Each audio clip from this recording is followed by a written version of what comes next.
Уйгурские правозащитные организации поблагодарили Счетную палату США за доклад «Права человека. Действия ведомств, необходимые для борьбы с транснациональными репрессиями в США». В этом докладе подчеркивается серьезная угроза национальной безопасности, создаваемая транснациональным давлением, и необходимость привлечения иностранных правительств к ответственности за их действия. Коммунистическая партия Китая использует множество тактик для запугивания, слежки и принуждения уйгуров в диаспоре.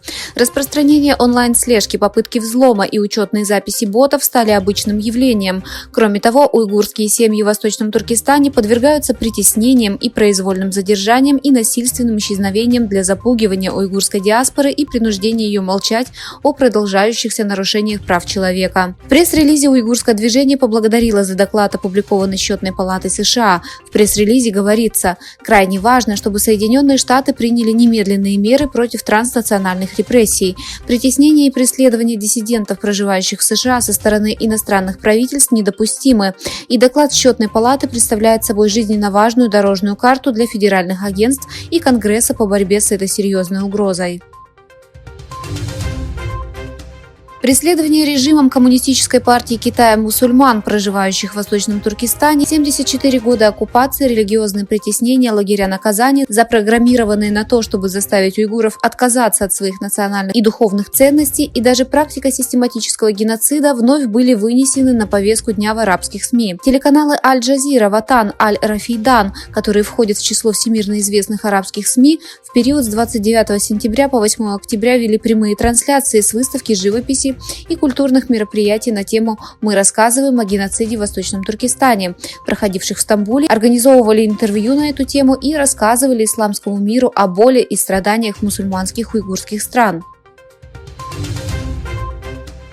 Крупнейшая китайская компания электронной коммерции Alibaba со штаб-квартирой в Европе попала под подозрение в шпионаже. Служба госбезопасности Бельгии заявила, что расследует возможный шпионаж и получение секретной информации со стороны китайских компаний, включая Alibaba, в логистическом подразделении компании в ее грузовом центре в Льеже. В ходе расследования было отмечено, что Alibaba получила информацию о том, что продавала разведывательную информацию Китаю в нарушении бельгийских законов о безопасности.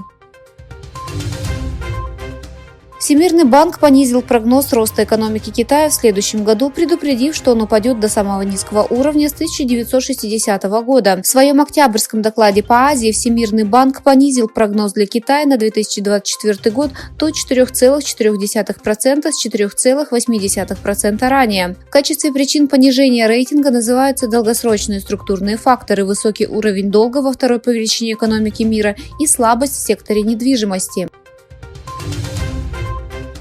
Тунис, одна из важных стран Северной Африки, ввела безвизовый режим для граждан Китая. Посольство Китая в Тунисе объявило 7 октября 2023 года, что правительство Туниса приняло решение ввести безвизовый въезд и выезд для китайцев, прибывающих в страну. После нападения на Израиль из блокированного сектора Газа со стороны военного крыла Хамаса, бригад из ад-Дин аль-Кассам, Турция и некоторые другие страны призвали к сдержанности, а западные страны выступили с заявлениями в поддержку Израиля. Министр обороны США Ллойд Остин приказал авианосной ударной группе USS Джеральд Р. Форд переместиться в Восточное Средиземноморье.